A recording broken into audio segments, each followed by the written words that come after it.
Bumabati kaming muli sa lahat ng ating mga kapatid at ating mga panauhin sa ating ginagawang patuloy na pag-aaral ng mga salita ng Diyos, kapatid na Jeriel. Magandang gabi po sa inyong lahat at magandang umaga kung kayo ay nasa dako na umaga. At magandang hapon kung kayo naman po ay nasa lugar na hapon pa lamang. Dito po sa amin, kapatid na Erning, ay alas 6 na ng hapon. At dyan sa inyo ay Alas alas 9. 9 na ng gabi. Kaya At bumati po tayo sa kanilang lahat. opo, at saka ba tayo po ay inuulan sa buong isang linggong ito ay pumapatak ang ulan dito, may malakas, mahina. Salamat sa ulan at hindi na kami gumagamit ng aming sprinkler. Okay? Anyway, kapatid na Jeriel, itong ating papaksain ay the true pastor, no? Sapagkat may mga nagpapastor-pasturan na yung isang pastor nga nahuli na. The true pastor and bishop at saka Alam yung niyo, prayer of hindi ko Hannah. mo, ito kapatid na Erning, bago na tuloy. Hindi pa nahuhuli hindi na kriminal ha. Totoo yun. Totoo Oh, yun. Oo, mayroon diyang iba na hindi nakukonsensya na nakakasuhan, siguro. oo. Nakukonsensya na sapagkat inumpisahan ng gobyerno sa isang pastor na leader ng isang kulto doon sa Mindanao, sinundan ni Kibuloy, at meron Oo. din ilang mga ibang pastor pa siguro diyan na kinakabahan na rin dahil sa meron silang Alam mga niyo dito sa Amerika, mm. sabi nila meron daw kaso yung pastor na yon na inaresto sa Pilipinas Mm. na money laundering. Nako, hindi lang isang pastor yan. Meron pa rin tayong alam na yan din ang kaso dito sa Amerika. Money laundering din, kapatid na Erning. Pero sabi nga, ang Amerika ang bahala sa mga ganyang uri ng umano'y pastor o bishop, di ba? Pero ang ginagawa naman ay krimen. Yeah. So pero 'yan ay hindi naman natin ikinasisiya. Ang atin po na damdamin ay kung ano ang gusto ng Diyos ng tao ay magbalik loob sa Kanya, hindi Tama. sa religious organization, kundi sa Diyos. Bago tayo magpasimula, kapatid na Jeriel, palagi tayo nag-umpisa sa magitan po ng ating panalangin. Nalangin po tayo, mga kapatid. Aming Ama, salamat po ng marami sa iyo. Nananatili po ang iyong pag-ibig, ang iyong pag-iingat sa kabila po ng aming mga dinaranas na iba't ibang mga hilahil at pagsubok sa buhay. Masigla kami kapag dumarating ang ganitong sandali. Kahit ang iba may sakit, nakikinig po silang pilit sapagkat ang mga salita mo'y mabisa, makapangyarihan. Ang mga salita mo, O Diyos, ay may kalakip na biyayang mula sa iyo. Kaya amin pong hinihiling sa gagawin naming patuloy na pag-aaral, pagkaloob mo sa amin ang patnubay upang ang mga salita mo, ang kalooban mo, ang siyang amin pong maipahayag at hindi ang aming puro palagay o kay aral at utos lamang ng tao. Maasa kami ng aming mga pagkukulang, ang mga pagkakasala namin minsan pa na ipinagpatawad mo sa amin. Ang lahat ay amin po na hinihingi sa ngalan po ng iyong anak, ang Panginoong Yahushua na aming tagapagligtas. Amen. Kapatid na Jeriel, katulad ng ating paksa, the true pastor and bishop o kaya ay tagapag-alaga o guardian ng ating kaluluwa, ano ho? At saka yung prayer of Hannah. Ayan pong dalawang paksang yan ay itinatanong sa atin sapagkat nagkalat ngayon ang mga iba't ibang mga mangangaral, tinatawag na pastor din Di ho ba? Ngayon, hindi naman tayo nagtataka sapagkat sa Korinto, ang sabi roon, ang itong si Satanas ay nagpapanggap na anghel ng kaliwanagan. Di po ba? At hindi rin katakataka na magkaroon siya ng mga ministro na kunwa ay mga ministro ng kaliwanagan o ng katotohanan. At saka mayroon pa tayong isang paksa na itinatanong, ano raw ang inilalaman noong panalangin nitong si Hana? Na dito'y kapupulutan po natin ng mga aral na dapat nating panularan din. Lalo na sa ating panahon ngayon, ano po?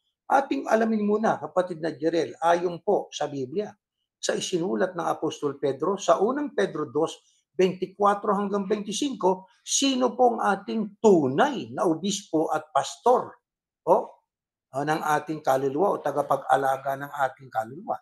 Ito po nakasulat. Siya mismo ang nagdala ng ating mga kasalanan sa kanyang katawan sa punong kahoy upang tayo'y mamatay sa mga kasalanan at mabuhay sa katwiran. Dahil sa kanyang mga sugat ay gumaling kayo sapagkat kayo'y tulad sa mga tupang naliligaw. Ngunit ngayon ay bumalik na kayo sa pastol at tagapag-alaga ng inyong mga kaluluwa. Ang katumbas po niyan sa English, kapatid na Jeriel, ay sa Amplified, ang sabi, He personally carried our sins in His body on the cross, willingly offering Himself on it as on an altar of sacrifice, so that we might die to sin, becoming immune from the penalty and power of sin, and live for righteousness. For His wounds, you believe, have been healed. Who believe have been healed. For you were continually wandering like so many sheep, but now you have come back to the shepherd and guardian of your souls. Yan. Yan po ka. Kapatid na Jera, ano masasabi natin dyan sa talatang yan? Maliwanag na yung guardian ng ating kaluluwa, yung shepherd ng ating kaluluwa, o yung pastol ng ating kaluluwa, yun ay nagsakripisyo ng kanyang buhay para tayo anya ay mapatawad sa ating mga kasalanan. Nung siya ay nasugatan, tayo naman ay gumaling. Tama. Yun ang sinasabi ng Biblia. Nasaktan siya para sa atin. Namatay siya para sa atin. Yan po ang tunay na pastol natin. Siya ang tunay na shepherd natin. Siya ang guardian natin. Ano po? Alam niyo, may tao ngayon na yung pangalan niya, ang meaning daw nun ay guardian. Abay, diyan ba kayo pumupunta? Ha? Ituturo niyo ba dyan sa mga kasama niyo na ang guardian ng kaluluwa niyo ay yung pinuno niyo? Aba, meron ng guardian ng mga kaluluwa. Isa lang yun, ang Panginoon natin na namatay para sa atin. Sino po ba yan, kapatid na Ernie? Ay wala nang iba kundi ang ating Panginoong Yahushua. Kaya kapatid na Jeriel, dapat na ano po dapat nating matutunan po rito? May mga iba na ang kanilang leader, kinikilala nila at tuwang-tuwa naman yung leader nila na may nakasulat sa ibaba. May picture siya pagkatapos guardian of our souls. Yeah. Naku po, inagaw na yung titulong yon na ibinigay ng Diyos sa kanyang bugtong na anak. Hindi lamang yung Mateo 28:18, tagapamahalang pangkalahatan, ang inagaw nito, kundi pati na rin ang pagiging guardian of your souls. Isipin mo yung kapatid na Jeriel. Yeah. Yan alam nyo kapatid na Ernie, kaya may mga taong yan ang paniniwala.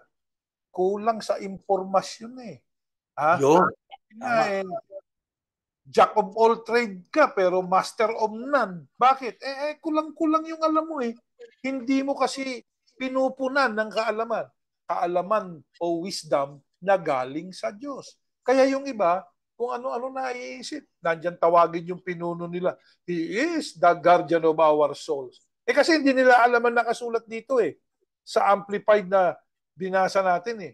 Diyan sa 24 na yan eh. Di ba?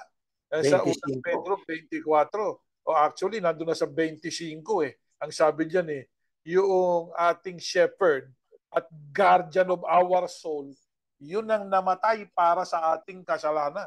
O edi si Yahushua yun, ang ating Panginoong Yahushua HaMashiach, o na siyang... Kapatid na Jeriel, mapapansin natin dyan sa Tagalog, ano po, sa versikulo 25, sapagkat kayo'y tulad sa mga tupang naliligaw. Yan. Naliligaw sapagkat ibang pagkakilala ho nila eh. Ang naging pastol para sa kanila ay yung leader nila. Ang naging guardian ng kanilang kaluluwa o tagapag-alaga ng kanilang kaluluwa, yung leader nila. Inalis na sa ating Panginoong Yahushua. Kaya ang sabi, sapagkat kayo tulad sa mga tupang naliligaw. Ngunit ngayon ay bumalik na kayo sa pastol at tagapag-alaga na inyong mga kaluluwa. Ang kausap po dyan yung mga tao na nagbalik loob na sa ating Panginoong Yahushua bilang siyang tunay na pastol. Pero ang sabi, tulad kayo sa mga tupang naliligaw. Teka muna, paano sila naligaw? Beto, basahin natin sa 53:6. Next slide. Tayong lahat ay gaya ng mga tupang naligaw. Ayun, binanggit uli, kapatid na Jeriel. O, paano nga ba naligaw? Bawat isa sa atin ay lumihis sa kanyang sariling daan at ipinasan sa kanya ng Panginoon o ni Yahuwah ang lahat nating kasamaan. Ayan. Ngayon, paano ho tayo naging tupang ligaw? Katulad ng tupang ligaw. Ang sabi, bawat isa sa atin ay lumihis sa kanyang sariling daan. Ibig sabihin, naghanap siya ng kanyang sariling paraan ng paglilingkod, naligaw tuloy. Ang sinunod na tupa at ang kinilala tuloy na tagapag-alaga ng kanyang kaluluwa o guardian ng kanyang souls, hindi na ang Kristo, kapatid na Jeriel. Naligaw nga eh. Ang daming, alam nyo kapatid na Erning, maliligaw ka kung wala kang mapa. Ayan ang nangyari sa kanila eh. Eh ano ba ang mapa ng ating pananampalataya? Ano ba ang susundan natin? Sino ba dapat nating sundan para hindi tayo maligaw? Eh di yung tunay na pastol. Eh kung sino-sino kasi sinusunod na pastol eh. Di ba? Bilib Tama. na bilib sa mga pastol na yun. Eh sabi nga eh, ang karamitan naman dyan sa mga pastol-pastulan na yan eh, mga kriminal. Oh. Sa totoo lang, no? Harapin natin ang totoo. Hindi ho ba? Hindi tayo nagpaparatang. Meron na nga mga ebidensyang nagaganap sa Pilipinas. Hindi lang sa Pilipinas, maging dito sa Amerika, maraming mga nakademanda, kapatid na Jeriel. Ay, ito pa kapatid na Erning, hindi ko mo ikaw eh, sabi nga, pag nilabag mo batas, meron kang crime na ginagawa. Di ba? Pag nilalabag ang batas, may krimen. O, kaya nga dito sa ating mga tagapakinig, i-google po ninyo, filial law. O, i-google niyo yan. Sino lumabag yan sa batas na yan? Tingnan ninyo. Yeah. Makikita ninyo ang ating sinasabi ay mayroong batayan. Eh bakit, kapatid na Jeriel, napakahalaga na magbalik sa tunay na pastor, sa tunay na tagapag-alaga ng ating kaluluwa? Ano dahilan? Ito, pakinggan natin. Next slide.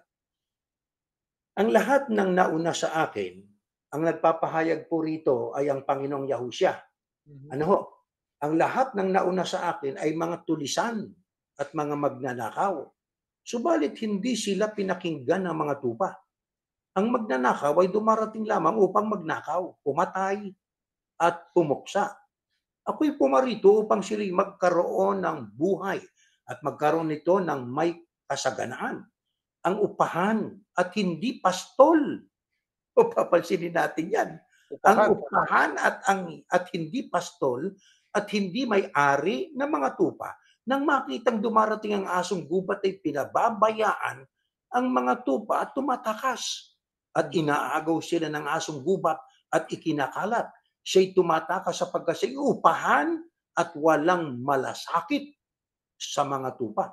Bakit mahalaga po, kapatid na Jeriel, na ang tao ay magbalik loob doon sa tunay na pastol, sa tunay na guardian ng ating souls? Sapagkat may nauna, sabi ng Kristo, sa Kanya. Sino yung nauna sa Kanya? Pag binasa po ninyo sa Kapitulo 9 ng Juan, ang tinutuko niya yung mga paraseyo at mga tagapagturo ng kautusan. Yeah. Oo. Ang turing doon ng ating Panginoong Yahushua, mga tulisan yon at mga magnanakaw. Pero ano pong kapansin-pansin? Pinakinggan ba sila ng mga tupa? Ang sabi, subalit hindi sila pinakinggan ng mga tupa. Eh ano ba ang ugali nitong mga magnanakaw na ito? Na ito yung mga mangangaral ito, kapatid na Jeriel, ho? Hindi ito yung mga magnanakaw na katulad ng alam natin dito sa Amerika na mga ginagawa ay mga forced entry o burglary. Hindi po yan. Mga mangangaral ito. Ang magnanakaw ang wika, dumarating lamang upang magnakaw. Ayan. Kaya yung mga nagpapastol-pastulan, yung mga hindi tunay na pastol, na pagnanakawan lang yung mga tupa o miyembro. Yun ang ibig sabihin nun. Pumapatay at pumupuksa. Samantalang ang tunay na pastol, hindi na parito upang pumuksa, pumatay at magnakaw, kundi para sila'y magkaroon ng buhay. Sino yung sila? Yung mga tupa. At magkaroon sila ng kasaganaan. Eh paano pa makikilala itong mga nagpapakunwari-kunwari, guardian of souls daw sila? Ang upahan at hindi pastol. Mga upahan yan, brother. Kaya ang isip niyan ay investment. Upa, kwarta. Di ba? Kaya ang upahan at hindi pastol at hindi may-ari ng mga tupa Nang makitang dumarating ang asong gubat, katumbas ng mga bulaang mangangaral-yan, pinababayaan yung mga tupa tumatakas. Ganyan po ang mga upahan. Hindi lang yun, Pinababayaan yung mga miyembro o mga mangalat. kapatid na Hinahayaan Ernie, yung mga asong gubat. yung mga miyembro nag-guardia niya eh. Imbis na totoo yun. Isipin nyo, ang ginawang pangharang at shield yung mga miyembro, hindi imbis ang leader na tunay nasa harapan, sa harap ng mga pinangungunahan. Wala siya sa likuran ng pinangungunahan niya. Nang Oo, yun. kanyang isinusubo sa kapahamakan yung miyembro. Yes. Hindi nga tunay na pastol eh. O di ba? Sabi Hindi nga nga nung tunay. presidente, sabi nga nung presidente, kapatid na Erning eh, Mm. sabi, wala namang masamang ginawa itong mga kasama niya. Bakit niya nang isinusubo niya? Siya'y tago ng tago. Ayun, buti na lang lumitaw. Hindi ba? Oh. Nasukol kasi kaya lumitaw eh. Nasukol, wala na siyang mapagtaguan eh. Kaya, Ang sabi nga, wala na siya, nakarating na siya doon sa ano na eh, Ditor. Wala na siyang mahukay. Ngayon, ito tanong natin, kapatid na Jero, natatawa tayo, pero may mensahe po na ipinararating sa atin ang mga salita ng Diyos. Ngayon, ang tanong natin eh, meron bang ganitong uring pagsuway noon? Yung ibig sabihin eh, naghanap sila ng kanilang sariling daan, hindi sila sumunod sa tunay na pastol at guardian ng soul. Meron ba nito noon? Ito, basahin po natin. Next slide. Ayan, sa Mikas. Bakit? Isinusumpa na ba ng Panginoon o ni Yahuwah ang lahi ni Jacob? Teka muna kapatid na Jerry, sino tinutukoy dyan na lahi ni Jacob? Yan po ang bayang Israel, di po ba? Ayon, at pagkat ang pangalang Jacob, pinalitan ng pangalang Israel at sa kanya nang mula ang 12 tribes of Israel. Israel. Ang tanong po dyan ni Mikas na propeta, bakit? Isinusumpa na ba ng Panginoon o ni Yahuwah ang lahi ni Jacob? Bakit nga ba? Ubos na ba ang kanyang pasensya? Gawain ba niyang pumuksa? Ito ang sagot ng Panginoon o ni Yahuwah. Kung ginagawa lang sana ninyo ang mabuti, yan. matatanggap ninyo ang aking mga pangako. Kaya, Pero nilulusob ninyo ang aking mahihirap na mamamayan na para bang mga kaaway. Isipin mo, Brad, mga leader ng Israel, pati yung pinangangasabaan nila ay nilulusob nila. Oh, para bang mga kaaway, ang sabi ng Diyos. Akala nila, pag uwi nila sa kanilang bayan mula sa digmaan, ay ligtas na sila. Pero, yung pala'y aagawan ninyo sila ng kanilang balabal. Aba, ang tinutukoy dito yung mga leader. Leader ito, kapatid na Jeriel. yeah. Mamamayan ng Israel ang siyang akala nila, pag galing sa digmaan, pagbalik sa bayan nila, payapa na sila. Ang sabi ho dyan, hindi eh. Anong sabi? Akala nila, pag uwi nila sa kanilang bayan mula sa digmaan, ay ligtas na sila. Pero yung pala'y aagawan ninyo sila ng kanilang balabal. Ano ba yung balabal? Kapangyarihan. Oo, eto pa.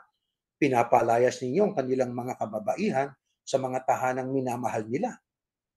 Opresyon, kapatid na Jeriel. Opresyon. At inaagaw ninyo ang mga pagpapala na ibinigay ko sa kanilang mga anak. Naku po, nagawan. Naalaala ba natin dito sa Amerika yan? Kapatid na Jeriel, mukhang may input ka dyan, brother. Meron. Yung mga sa Social Security. Yeah. Tungkol sa mga nag-anak. Hindi naman para sa iyo. Binibigay nga ng gobyerno doon sa mga kapwa mo, di umano'y kamanggagawa mo. O ano naman ginagawa nitong mga di umano'y leader daw na ito? Aba, ang sasabihin sa iyo, abay, balik mo doon sa iglesia. Babawasan ng tulong mo dahil tumatanggap ka doon sa pamahalaan. Yun naman para sa iyo talaga. Yung ibinibigay na tax refund mo ay kukunin. No, tupad eh. Hindi kukunin yung mismong cheque na galing doon sa BIR o sa Bureau of Internal Revenue. Yeah. Alam nyo, mag-i-issue ka ng cheque. O kunyari, mag-i-issue ka ng cheque. Kunyari, kinusa mo na ihandog sa kanila. Kita yung kasamaan niyang mga tao na yan. Kaya, sabi kanina mga magnanakaw. Hindi ho kayo tukoy namin yung sinasabi kanina ng Biblia. Mga magnanakaw yung mga yan. O yan, sinasabi pa yan. Pinalalayas ninyo ang kanilang mga kababaihan sa mga tahanang minamahal nila. Nako po. Diba? Ilang babae yung Totoo. pinalayas mo, brother? At inaagaw ninyo ang mga pagpapala na ibinigay ko sa kanilang mga anak. Para sa mga anak nila yun eh. Bigay nga ng gobyerno yun, inaagaw mo eh. O yung mga nakikinig dito, ha, na mga ministro na naagawan kayo, ayan, nakasulat sa Biblia yan. Yan ang pinuno nyo. Kaya mawawala ito sa kanila magpakailanman. O yan naman ang sabi. Kaya ngayon, umalis na kayo rito sa Israel dahil ang lugar na ito ay hindi na makapagbibigay sa inyo ng kapahingahan sapagkat dinungisan ninyo ito ng inyong mga kasalanan. Masisira ang lugar na ito at hindi na mapapakinabangan. Ayan po ang kabuuan ng sinasabi ni Mikas, kapatid na Erning. Kapatid na Jeriel, mukha yatang hindi lang totoo nung panahon ni Mikas yan. Yeah? Maging sa panahon natin ay totoo din po yan. Ay, Kaya may kasabihan tayo na history repeats itself. Kaya ang sabi sa versikulo 10, kapatid na Jeriel, kaya ngayon, umalis na kayo rito sa Israel. Anong katumbas? Umalis na kayo dyan sa iglesia ni... Bakit? Dahil ang lugar na ito hindi na makapagbibigay sa inyo ng kapahingahan. yan. Wala nang pahinga ang bulsa ng mga kapatid diyan. Hirap na itong mga itong leader. Aba, talagang sitting pretty roon sa kanilang mga Alam niyo, gininto ang bahay. alam niyo kapatid na Erning, hindi lang iisang organisasyon yan eh. Yun na nga, yung isang Marami sa di ba? Amerika. Ayan, oh. Pero yung mga miyembro, kapatid na Erning, hindi ko maintindihan bakit ipinagtatanggol yung ganong klasing mga tao. Alam naman nung mga kasama niya yun eh. Kung ano Yeah. pinaggagawa niya eh. Di ba? Alam nung mga kasama niya yun. Pero pinagtatakpan. Sabi nga eh, wala niyang kasalanan, chismis lang yun. Uy, yung bang mga gobyernong yan ay walang kabuluhang gobyerno? Basta na lang nang uusig ba yan? O, dito sa Amerika, bakit wanted ka dito sa Amerika? Yun ang tanong. Mm-hmm. O, tapos tumakbo ka, ba't di mo hinarap? Kung talagang wala kang kasalanan, di harapin mo. Di ba? Sabi nga eh, harapin mo yung hukom. Sabi mo sa hukom, wala akong kasalanan. Prove. Sabi nga, it's not what you say. It's what you can prove.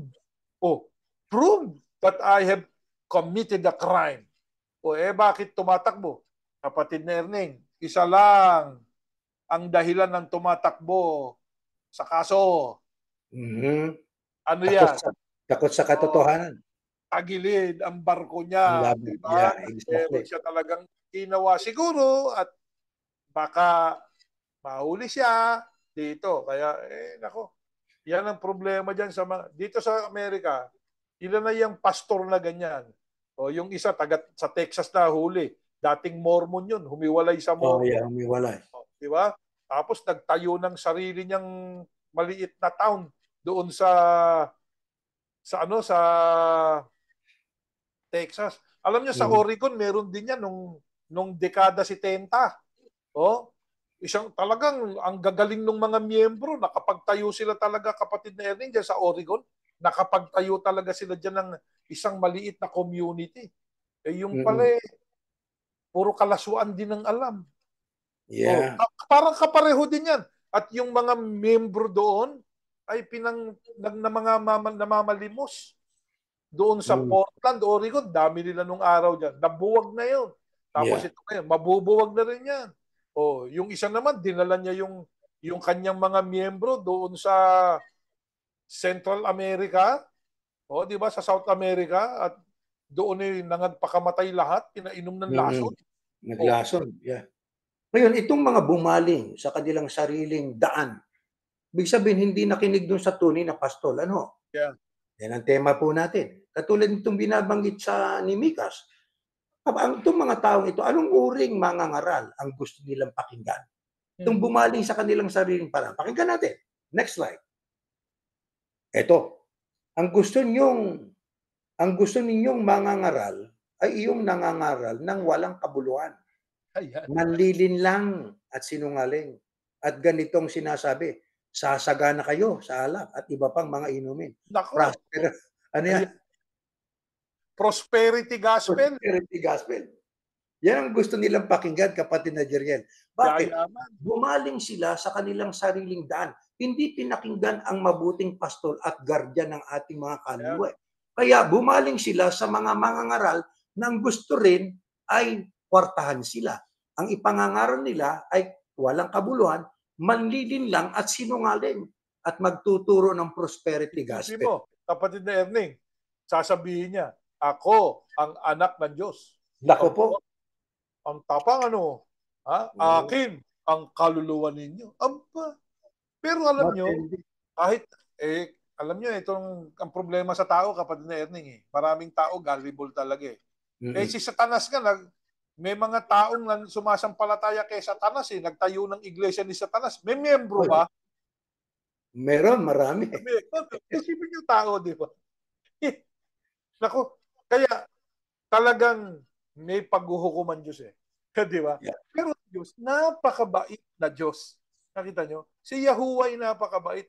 Mapagpaumanhin, mapagpahinuhod, hindi basta-basta nagagalit. Sabi nga pagdating sa kagalit, banayad sa pagkagalit. Banayad siya di ba? So, ito, sabi nga, ang gusto ninyong mangangaral ay yung nangangaral ng walang kabuluhan. Pero isipin mo, nagpapakilalang siya yung guardian. May kabuluhan ba yun? Baka sa susunod, kapatid na yan, sasabihin niya, I am the guardian of the universe. Aba, pang Hollywood. Oo. Hindi malayo. Yeah. Guardian of the universe ka na. O, di ba? Hindi lang yung taong yon, kapatid na Jeriel, no? Yes. Pati sa pinanggalingan nating iglesia, ay kinikilala din ng mga miyembro ng guardian ng aming souls ay yung aming tagapamahalang pangkalahatan. Yan ay totoo po, mga kapatid. Hindi yung chismis yan. Ngayon, ito may po awit pa nga sila. Meron pa nga awit yung mga yan. Anong awit nila? Ayun nga, na sinasabi nila, siya ang guardian ng kanilang ayun, may lyrics na gano'n. Tama. Ngayon ganito, ito bang mga taong ito ay naligaw o hindi? Bay naligaw. Bakit naligaw? Hindi ko kasi sumunod dun sa tunay na pastor na nag-alay ng buhay. Ang Kristo yun Hindi ho ba?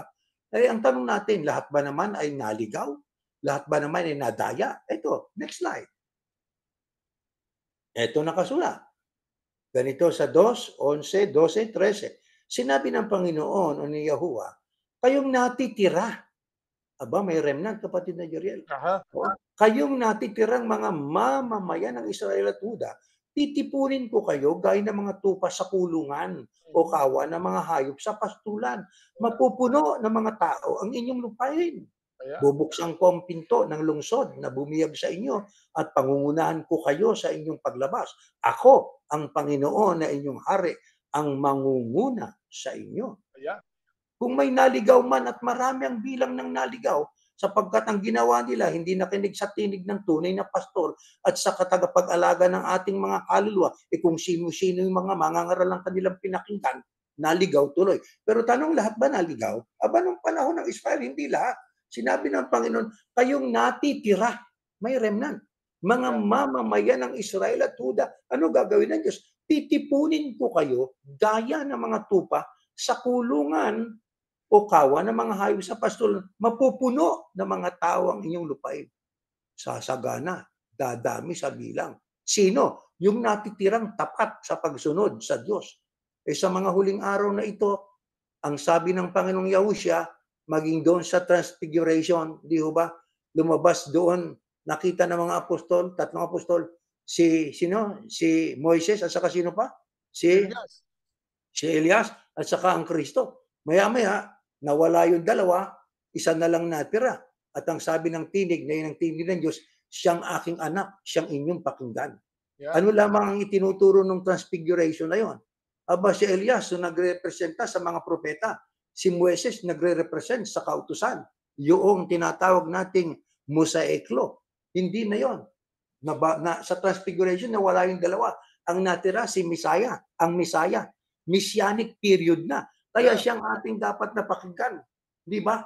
Kaya mga kapatid, maliwanag yung tagubilin ni Yahuwah. Siya ang inyong pakinggan kung kani-kanino nakikinig di ba? So, kailangan ng pakikinggan ang Panginoong Yahushua. Pero hindi siya namimilit, ha, kapatid na Erning. Hindi na Hindi. Panginoong Hindi. Yahushua. Sabi niya, kung gusto mo maging alagad kita, tanggi mo sarili mo, pasanin mo krus mo, at umano ka sa akin. Sumunod. Sumunod ka sa Yeah. akin. Kasi siya lang yung tanging daan patungo sa Diyos. Siya yung tunay na reliyon. Siya lang ang makapagpapastol sa atin patungo sa ating Ama. Exactly. Oh. Kaya kapatid na Jeriel, anong dapat itawag sa ating mga mangangaral? Dapat mang tawaging pastor yan? Ang tunay na pastor, isa lang naman Di ba? Isa lang naman ang nag-aali ng buhay doon sa punong kahoy. Ang Kristo lang Ang Mesaya lang Kaya anong dapat itawag sa atin? Ito, pakinggan natin. 23:8. Ngunit huwag kayong magpatawag na guro dahil lahat kayo magkakapatid at isa lang ang inyong guro. Kaya ang tawagan sa atin, kapatid. Lahat kayo magkakapatid. Anong pastor? Pastor daw, pagka sa probinsya, ministro, pag sa Maynila nakadistino, pastor. Sino nagpauso nun? Di ba? Yeah.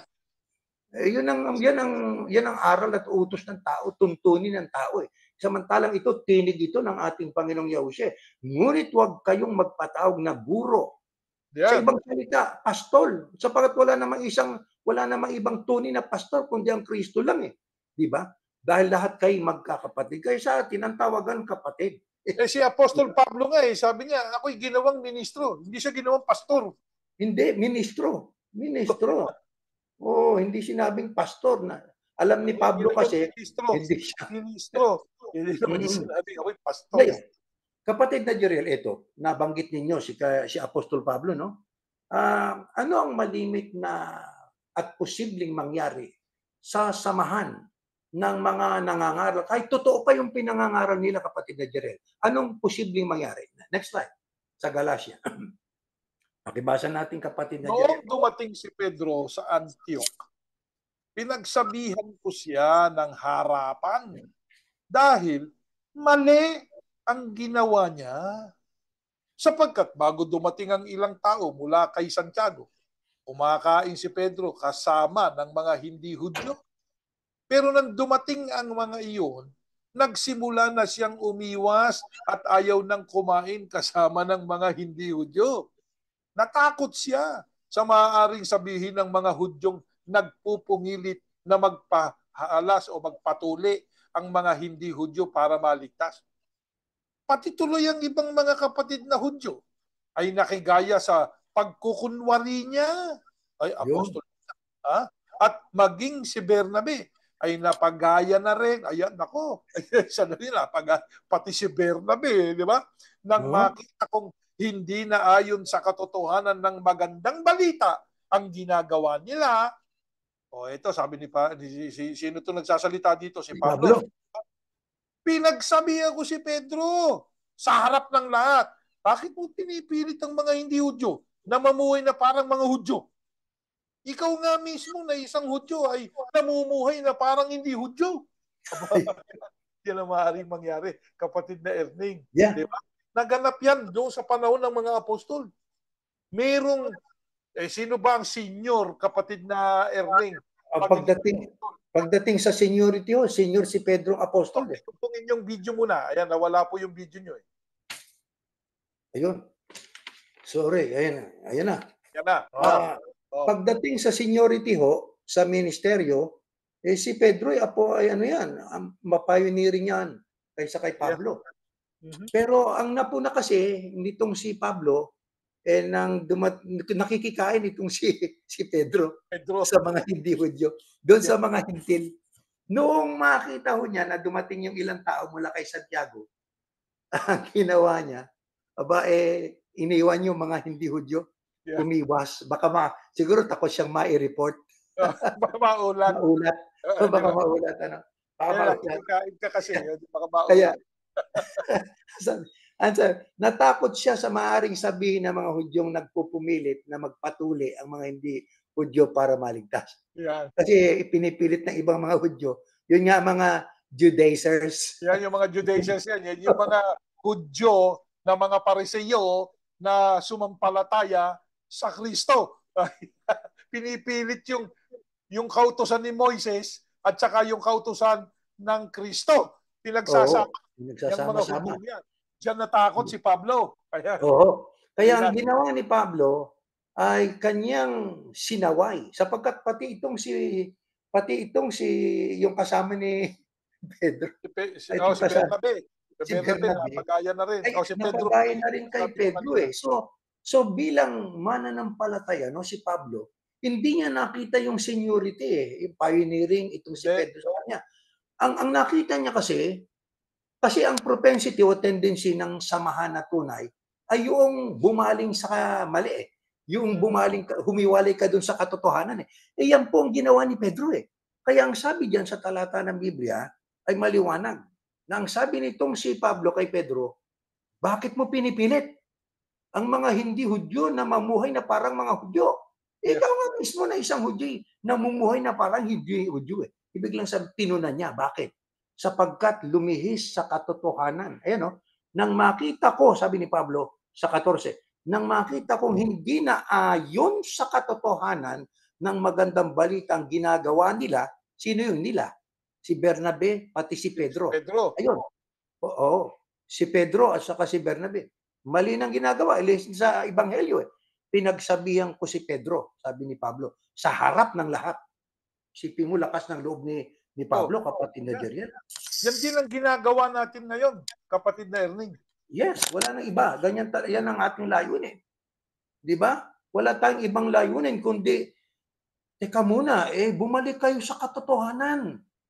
Yeah. Iniwan nyo yung katotohanan maliligaw tayo pagka tayo gumawa ng hakbang na ganon. Di po ba? Bumalik tayo dun sa katotohanan. Ano ba yung katotohanan? Yung po ang salita ng Diyos. Yeah. Ngayon, paano pa po pinatunayan ni Apostol Pablo ang paninindigan niya sa katotohanan? Next slide. Pakibasa natin. Kaming mga pinanganak na Hudyo ay iba sa mga hindi Hudyo na itinuturing ng mga kapwa naming Hudyo na makasalanan. Ngunit, alam namin na ang tao ay itinuturing na matuwid ng Diyos sa pamamagitan ng pananampalataya kay Yahushua Kristo at hindi sa pagsunod sa kautusan. Yung kautusan ni Moises yun, ha?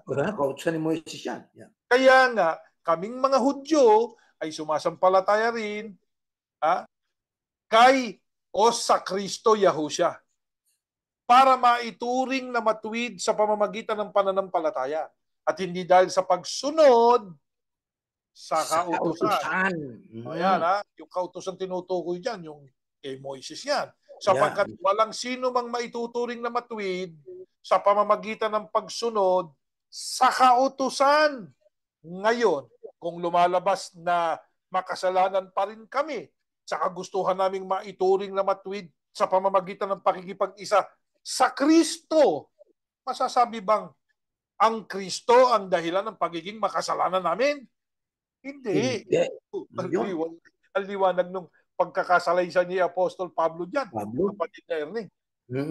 Kaya dyan, maliwanag po na talagang si Pablo ay nanindigan talaga, kapatid na Jeriel, sa katotohanan, sa aral ng Panginoon Diyos. Hindi ho siya humiwalay doon.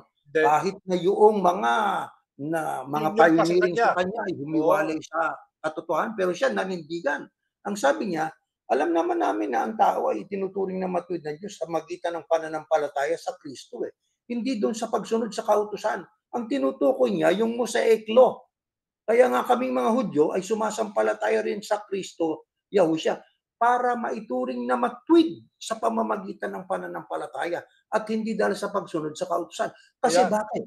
Bakit hindi sa pagsunod sa kautusan? Ang kasunod, sinagot tayo, sapagkat walang sino mang maituturing na matuwid sa pamamagitan ng pagsunod sa kautusan. Ibig sabihin, hindi natin masusunod ng talagang buo yung kautusan mo, Jesus. Hindi. Kaya ang mahalaga, faith, pananampalataya sa ating Panginoong Yahushua sa Mesaya, kapatid na Jeriel. At isa pa, kapatid na Erning, sa mga pagkakataong yan, kapatid na Erning, nung sinasabi yan ni Apostol Pablo, obsolete na yung kautusan. Exactly. Yeah. Not in use. Out of use na. Obsolete na. Hindi na dapat gamitin nung sinasabi niya. Kaya pag sinunod mo pa yun sa pagkakataong yan, sabi, maliwanag. Di ba? Hindi ka may tuturing na matuwid. Bakit? Eh, ang ginagamit mong utos yung obsolete eh. Sabi At nga saka eh, hindi mo kayang sundin. oh, oh, Ngayon, isa pa, yung pa, mahirap mong mm, sundin yun. Di ba? yeah, Bakit ngayon, ka, kaya nga mm, pinagaanan ng Panginoong Yahusha yun eh. ginawa ang 10 Gawa utos, niya ng dalawa eh. Oh. ginawang dalawa. Ngayon, ito po, ano ang sinabi ni Pablo tungkol sa kautusan na iniwan na niya? Meron siyang iniwang kautusan eh. Oh, ha? Nang matutunan na niya ang tungkol sa kautusan ng Kristo. Ito ho, pakinggan natin. Tuloy-tuloy lang basa. Yan. Ayan. Ngunit, Ngunit, tuloy. Tuloy kapatid na babalikan Diyos. ko naman ng pagsunod sa kautosang iniwan ko na. Ayan. Ayun, iniwan niya na eh. Babalikan ko yung pagsunod sa kautosang iniwan ko na. Ako na rin ang nagpapatunay na makasalanan ako. Exactly. Ang Isipin mo liwanag yan, niyan. ha? Sa katunayan, sa pamamagitan mismo ng kautusan, nalaman ko na wala ng kapangyarihan ng kautusan sa akin. Yun. Ang tinutukan niyang mosaiklo. Yan. Oo. Kaya, malaya na akong mamuhay para sa Diyos.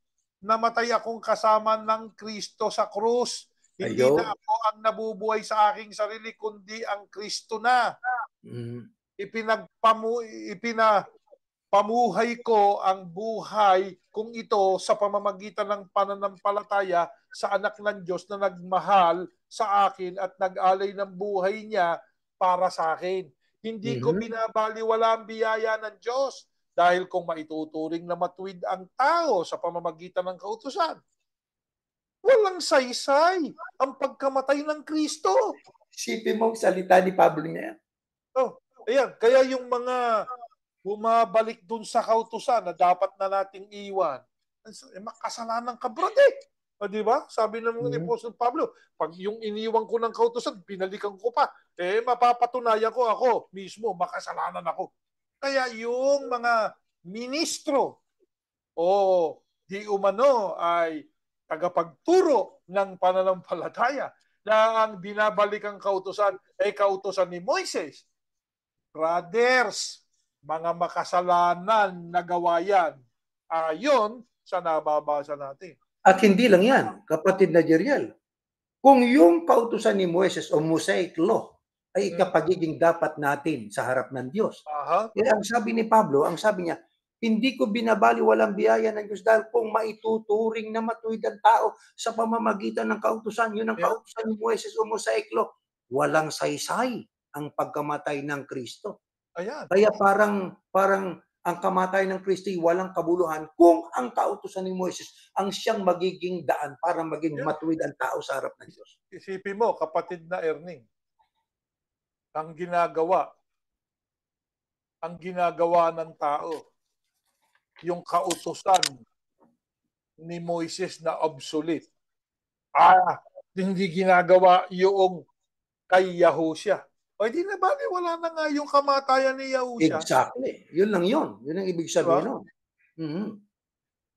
Kaya ngayon, kapatid na Jeriel, natutunan po natin, nasagot po natin sa pamamagitan po ng Biblia, ang tanong sa atin kung ano ang ibig sabihin at sino ang tunay na pastor at tunay na siyang tagapag-alaga ng ating kaluluwa. Puntahan natin ngayon yung panalangin nitong si Hana. Teka, Sige. basahin po natin para ating maintindihan. Sino itong si Hana? Ito, next slide. Malapit na tayong matapos. Mayroon pa tayong 15 minutes. Next slide. Sa aklat ng unang Samuel. Ganitong ating mababasa, mga kapatid. Next slide. Next slide. Ayon. Taon-taon, pumupunta si Elkanah at ang sambahayan niya sa Shiloh upang sumamba at maghandog sa Panginoon o kay Yahuwah na makapangyarihan. Ang dalawang anak ni Eli na sina Hopni at Phinehas ang mga pare ng Panginoon o ni Yahuwah sa Shiloh. Tandaan po natin, ito yung nung panahon pa ni Elkanah. Yung si Elkanah ay mag-iiyan tatay ni Samuel yan eh. At ang nanay niya si Hannah. Ngayon, ang pari noon ay itong si Eli, pati yung dalawang anak niya. Sa tuwing maghahandog si Elkanah, hinahati niya ang ibang bahagi ng kanyang handog para kay Pinena at sa mga anak niya. Pero doble ang bahagi na ibinibigay niya kay Hana dahil mahal niya ito kahit hindi siya nagkakaanak. Dahil ginawa siyang baog ng Diyos. Dalawa asawa nitong si Elkanah eh. Si Penina na may mga anak at itong namang si Hana na walang anak, kapatid na Jeriel. Sa paghahandog nitong si Elkanah, doble yung kanyang bahaging ay ibinahagi para kay Hana. Bakit? Dahil mahal niya ito kahit hindi siya nagkakaanak. Bakit nga? Dahil ginawa siyang baog ng Diyos. So makatuwid, ang pagiging barren pala ng anak ng bahay bata ng isang babae, kalooban din ng Diyos yung kapatid na Jeriel. Ano? Sa Yeah. ating binasa. Tuloy natin. At dahil hindi nga siya magkaanak, lagi siyang iniinis at hinihiya ni Penina na kanyang karibal. Yeah. Ayun, minsan pagkatapos nilang kumain sa bahay ng Panginoon sa Shilo, tumayo si Hana at nanalangin nang umiiyak dahil sa labis na kalungkutan. Yan ang nangyari. No? Nalungkot itong si Hana kasi lagi siyang pinariringgan nitong si Penina eh. Di ba? O nakaupo noon ang pare na si Eli sa pintuan ng bahay ng Panginoon o ni Yahuwah. Nangako si Hana sa Panginoon o kay Yahuwah. Sinabi niya, "O Panginoong Yahuwang makapangyarihan, tingnan po ninyong aking paghihirap." Dumaing itong si Hana, kapatid na Jeriel, sa Panginoon Diyos. Ano ho? Ang sabi niya, "Panginoon makapangyarihan, tingnan po ninyong aking paghihirap. Alalahanin ninyo ang inyong lingkod at huwag ninyong akong kalimutan." Nagre-request siya sa Panginoon, "Alalahanin niyo ang inyong lingkod. Huwag niyo akong kalimutan. Kung bibigyan niyo po ako ng isang anak na lalaki, ihahandog ko siya sa inyo para maglingkod sa inyo sa buong buhay niya. At bilang tanda ng lubos niyang pagsunod sa inyo, hindi ko po pagugupitan ang kanyang buhok." Sino po ito? Elkanah, Penina, at saka itong si Hana. Si Hana, baog. Si Penina, may mga anak. Itong si Hana ay nakita itong si Eli na siyang pare o saserdote noong panahon yon. At saka ito'y nananalangin sa Panginoon Diyos. Ang sabi niya sa Panginoon "Huwag naman ninyo akong kalimutan. Alalahanin niyo ang Kasi nga lingkod niyo." binubuli. Ha? Mm. Binubuli siya nung isang asawa eh. Ha? Oo. Yung Yeah. isang asawa na may anak. Ngayon, dito kapatid na Jeriel, sinambitan itong si Hana, "Kung bibigyan niyo po ako ng isang anak na lalaki, ihahandog ko siya sa inyo para maglingkod sa inyo sa buong buhay niya. At bilang tanda ng lubos niyang pagsunod sa inyo, hindi ko pagugupitan ang kanyang buhok." Ano ngayon? Ang tanong natin. Anong kasunod na pangyayari? Sino ho ang nakapansin sa panalangin ito ni Hana? Ito, pakinggan natin. Next slide.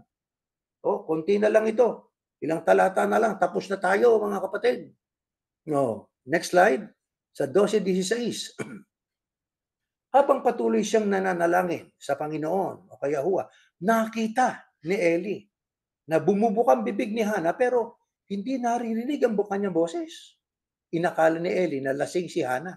Kaya sinabi niya sa kanya, "Hanggang kailan ka maglalasing? Tigilan mo na ang pag-inom." Sumagot si Hana, "Hindi po ako lasing at hindi po ako nakainom ng kahit anong klase ng inumin. Ibinubuhos ko lang po sa Panginoon o kay Yahuwah ang paghihirap na aking nararamdaman. Huwag po ninyong isipin na masama akong babae. Nananalangin po ako rito dahil sa labis na kalungkutan." Sino nakapansin habang nananalangin itong si Hana? Yung saserdoteng si Eli. Ano po itong sabi nitong si Eli kay Hana? Kasi napansin niya na bumubuka ang bibig ni Hana pero walang boses. Ano akala ni Eli? Lasing si Hana. Ano sabi niya? "Hanggang kailan ka maglalasing? Tigilan mo yung pag-iinom." Ano sagot ni Hana sa kanya? "Hindi po ako lasing at hindi po ako nakainom ng kahit anong klaseng inumin." Anong ginagawa niya?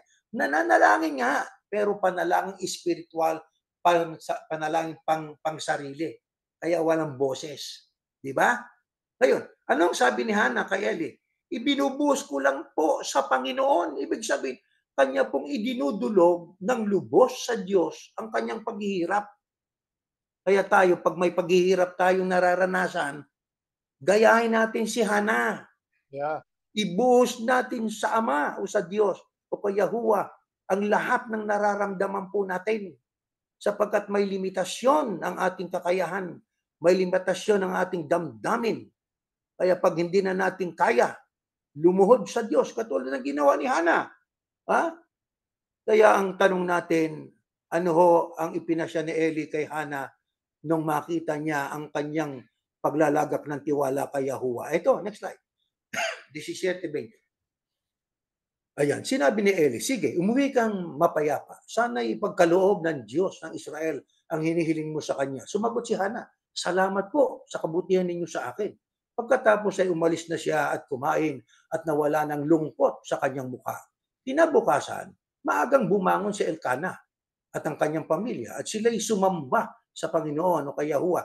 Pagkatapos ay umuwi sila sa bahay nila sa Rama. Sinipingan ni Eli si Hana at sinagot ng Tama. Panginoon o ni Yahuwah ang panalangin Sinipingan ni ni Hana. Elkana. Ha? Sinipingan ni Sinipingan Elkana. ni Elkana si Hana at sinagot ng Panginoon o ni Yahuwah ang panalangin ni Hana na bigyan siya ng anak. At dumating ang panahon na nagbuntis siya at nanganak ng isang lalaki. Pinangalanan niya itong Samuel dahil sinabi niya, hiningi ko siya sa Panginoon o hiningi ko siya kay Yahuwah. Ano po ngayon ang sinabi nitong si Eli nung malaman ni Eli yung yung hinihingi nitong si Hana na magkaanak. Ang sabi ni Eli, umuwi ka na ng mapayapa. Pagkaloob sana, sana ipagkaloob ng Diyos ng Israel ang hinihiling mo. Ganun nga po nangyari. Sinipingan ni Elkana si Hana, nabuntis. Nagkaroon ng baby sa loob ng bata na baog. Sino ang nagkaloob ng tao maging baog? Ang Diyos. Sino din ang pwedeng magbigay ng anak kahit baog ang bata? Ang Diyos. Kaya yun nga po, ang naging anak ay si Samuel. Bakit tinawag na Samuel? May dahilan. Anong dahilan? Hiningi ko siya sa Panginoon. Kaya ito, ano ang nilalaman ng panalangin nitong si Hana? Next slide pa po. Ito, basahin po natin. Ayan. Sa next slide, sa 2 Samuel. At nanalangin si Hana, nagagalak ako sa Panginoon kay Yahuwah dahil sa kanyang ginawa. Hindi na ako mahihiya. Tinatawanan ko ngayon ang aking mga kaaway. Nakita nyo? Naging masaya o hindi? Naging masaya. Bakit? Sapagkat tinugon ng Diyos ang kanyang panalangin. Ang imposible, naging posible. Hindi po ba? Ang hindi pwedeng mangyari ay nangyari. Kailan? Pagka inilagak natin sa Diyos ang lahat ng ating mga nararamdaman o nararanasan, katulad ni Hana. Nagagalak ako sa pagliligtas niya sa akin. Walang ibang banal maliban sa Panginoon o kay Yahuwah. Wala siyang katulad. Yung Trinity, ginagawa niyo may katulad si Yahuwah, iwanan niyo na yan, mga Trinitarian. Kay magagalit. Sapagkat ang sabi nga po ni Hana, walang ibang banal maliban sa Panginoon. Wala siyang katulad. Sinasabi pa ng iba, may Diyos anak pa, may Diyos Espiritu Santo pa. Hindi pinalalabas yung may katulad ng Diyos. Bagay na hindi dapat. Walang bato na kanlungan tulad ng ating Diyos. Walang sino mga makapagyayabang dahil sa alam ng Panginoon ni Yahuwah Diyos o Diyos ang lahat ng bagay. Totoo po yun eh. Wala tayong maililihim sa Diyos. Kaya yung mga pastor na nagpapastol-pastulan, darating ang panahon na nagitatago kayo sa religious mosque. Yung mask ay mag-i-slip po yan. Mawawala sa harap nyo. Mabibisto kayo. Katulad nga po na nangyari yan sa taga Davao. Tuloy natin ang basa. At hinahatulan niya ang mga gawa ng tao. Nililipol niya ang mga makapangyarihan. Ngunit pinalalakas niyang mahihina. Hindi ba ganyan ang ginagawa ng iba? Mahihina ang turing.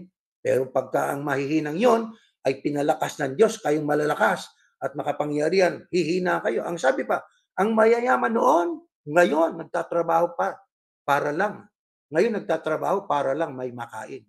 Nakita nyo, nabaliktad na kapatid na Jeriel. Yung mayayaman noon, nagtatrabaho lang para lang may makain. Ngunit, ang mahirap noon ay sagana na ngayon. Ang dating baog ay marami ng anak. Ang ganda ng panalangin. Ha? Ngunit, ang may maraming anak ay nawala ng mga ito. O di ba?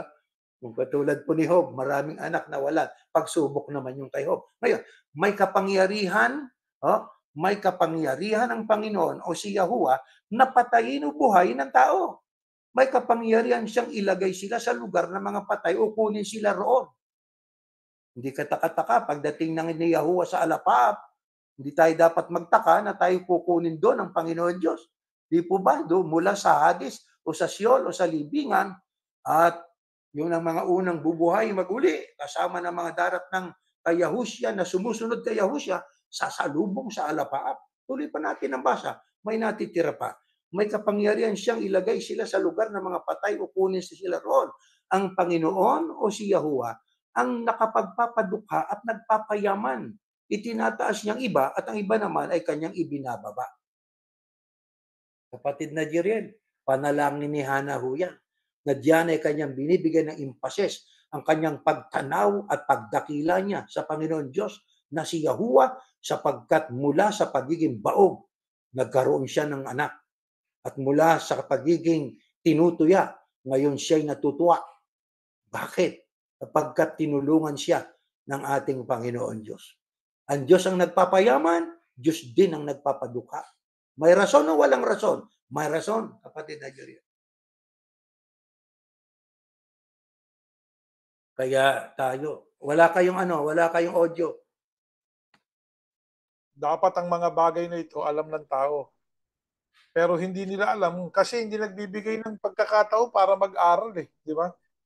Totoo yun. Nasisiyahan na doon sa alam nila Ayaw nang paunlarin yung kanilang kaalaman tungkol sa banal na kasulatan o sa mga kautusan ng Diyos o sa mga kaganapan noong panahon nun. Yung history, mahalaga yan, kapatid na Erning Sabi nga, knowing history is a good thing. Bakit? So that you may not repeat what had happened in the past that hurt people. Hindi mo gagawin yung nagawang mali noon kapag Totoo alam yun. mo kasaysayan. Gagawin mo naman yung ginawang nakabuti noon dahil alam mo yung kasaysayan. Katulad nga nito, panalangin ni Yana. Alam natin yung istorya na yan. Minsan tayo sabi nga may kasabihan ng mga Pilipino gulong ng buhay Minsan nasa ibabaw, minsan nasa ilalim. Ang Diyos ang nakakaalam kung kailan ka mapupunta doon sa itaas. Di ba? Tama.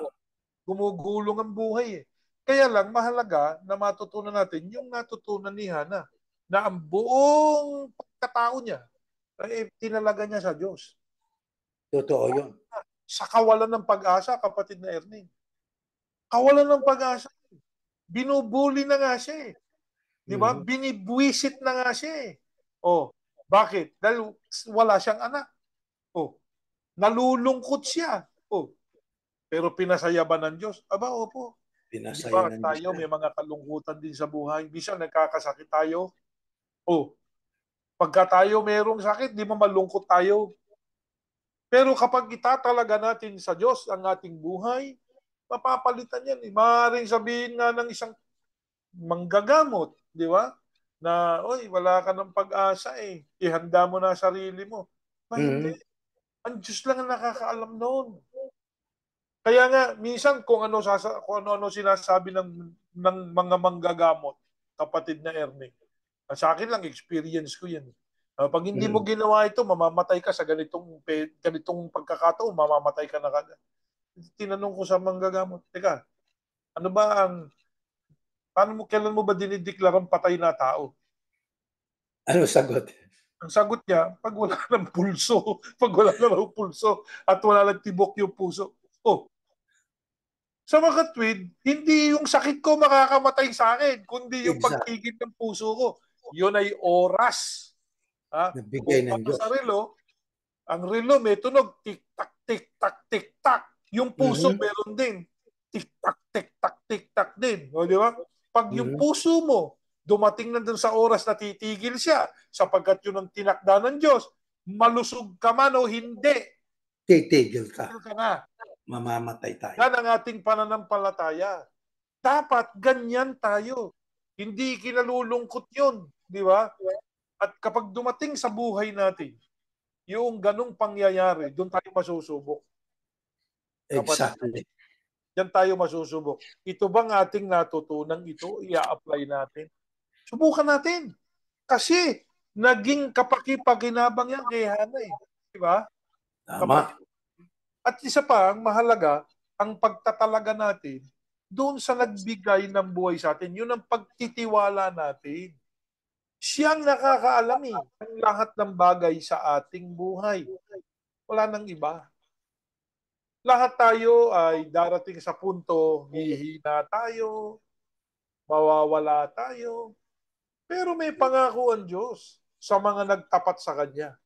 Bubuhayin ko kayo uli, Tama. bibigyan ko kayo Masulat. ng buhay, bibigyan ko kayo ng kaligayahan, at wala nang sino mang makaaagaw sa kaligayahan ninyo.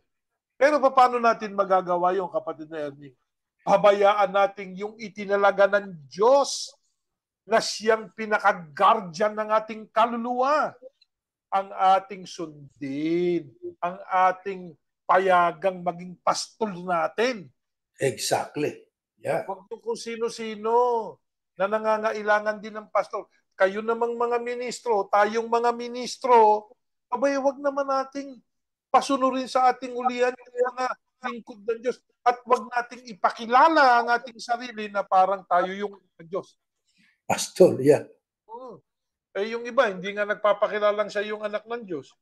Sabi, ang kinuha namang titulo tagapangalaang pangkalahatan. Ano pa? Guardian. Guardian ng kaluluwa. Wow. Hindi ka nga nagpakilalang ikaw ang Kristo. Pero yung tungkulin ng Kristo, inangkin mo, yun yung pinakilala mo sa tao. Alam nyo, kapatid na Erning, pag hindi nagbago, magagalit ang Diyos. Kaya, katulad ni Pablo, Pedro, si Pedro, di ba? Mukhaan yun, harap-harapan. Yan. O ito rin, huwag naman ganyan. Lumalayo na kayo doon sa nakasulat, doon sa magandang balita, doon sa utos, lumalayo na kayo. Sukat ba namang gawin mong eleksyon yung taxation, Mhm. yung talaan, yung mali o pag-aayos ng problema? O, napakaraming ginawang mali Hindi ba? Sukat ba namang sabihin, sila lang ang ligtas? O, yan ang pag-aaralan natin sa ating pagsamba. O, bakit? Kasi kapatid na Erning, marami tayong mga mahal sa buhay na ina-appreciate natin yung kanilang effort na gusto tayong magbalik loob. Ayan, sabi nga, pagbabalik loob sa Diyos, di ba? Hindi sa organisasyon. O, para malaman nyo kung bakit. Kasi minsan one way lang yung iba Yung gusto mo lang ang pakinggan mo rin yung ibang side. Yung side na ito. Kasi pag sinabi natin, hindi na kami babalik dyan. Nagagalit pa yung iba o na kaya nabubuisit Wag. Alamin niyo yung side, bakit ayaw na nila? Ba't ayaw na namin? Alamin nyo, meron ba silang batayan? O di alamin ninyo, saan nakasulat yung sinasabi nitong mga to? Di ba? Masama po ba yung kapatid na Erning natuklasin? Ba hindi. Kung yun ay kanilang matutuklasan din, yak naaalis sila doon sa grupong yun at susunod sila sa tunay na tinig ng Panginoong Yahusha. Kaya nadudurog na nga yung yun yung sabi nga sa panahon ng una uy, umalis na kayo sa Israel. Pawasakin ko na yan di ba? Pawasakin na Kaya nga nawala na yung Israel Ha? Ano kapalit? Yeah. O hindi yung movement ni Yahusha. Yun ang kapalit. Yeah. Yan na yung kapalit Kaya napakahalaga nitong ating ginawang pag-aaral, kapatid na Ernie. At sana po meron kayong natutunan sa ating ginawang pagsasaliksik ng mga kalooban ng ating Panginoong Diyos. Makinig tayo sa iba. Kami po, tayo kapatid na Ernie, pinakikinggan na natin ngayon yung ibang. Open tayo sa lahat. Tinitignan natin, ano ba tama sa sinasabi nito? Ano ba mali? Di ba?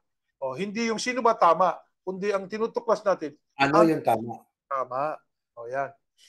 Bueno, umaasa ko kami na yan po yung ating minsampang na dinig na napag-aralan po natin ay nakapagbigay sa atin ng inspirasyon at nakapagturo sa atin ng paninindigan sa tama at doon sa katotohanan. Kapatid na Jeriel, tayo po'y mananalangin po muna.